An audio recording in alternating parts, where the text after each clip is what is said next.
Hello everybody, welcome back. As you probably know by now, I'm making these really short videos to try to teach you as much about PowerPoint as I can, as quickly as I can. And on this last segment, we dealt with transitions, which is how one slide disappears and the next slide appears. In this next segment, I want to talk about animations. Animations are pretty much the same thing, but they deal with objects. So, for example, let's say this picture here. Notice all this is now usable. When I wasn't clicked on the picture, I couldn't do anything here.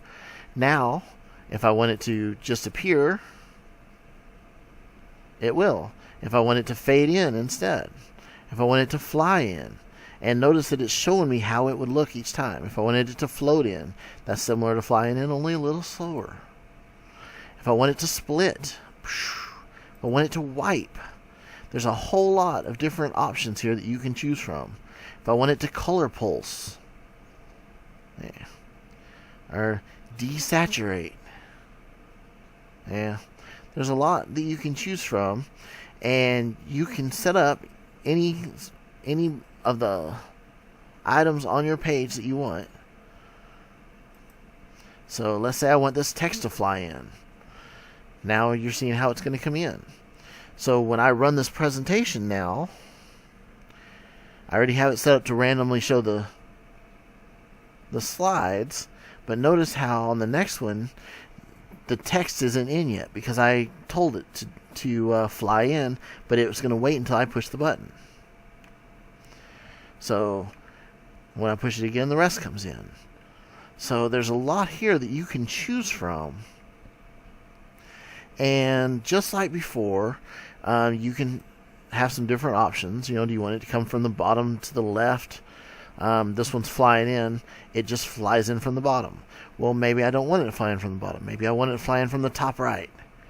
That's how the text will come in now.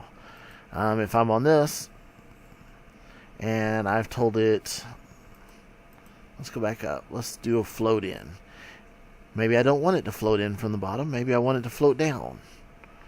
I've got a lot of different options here that I can choose to make it a little more interesting for my audience.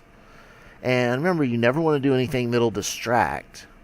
So if I had a list of 10 things, I wouldn't want each one to come in individually. That might get a little annoying. Unless I had, a couple on this page, and then we go to the next page or next slide and a couple more come in. Something like that would be a little better. But if they just keep coming in, that gets really annoying for your audience.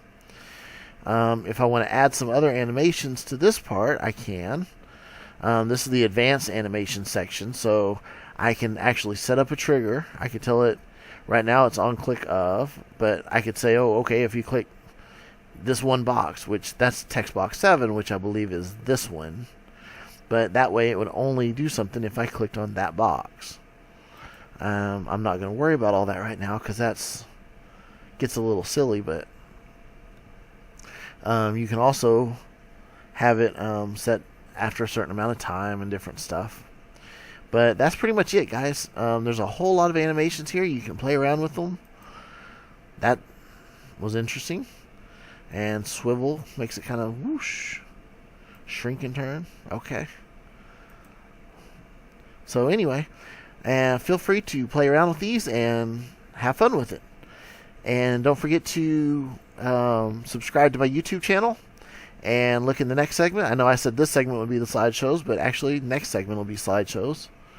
And how to set up your slideshow, I should say. And I'll see you there. Bye.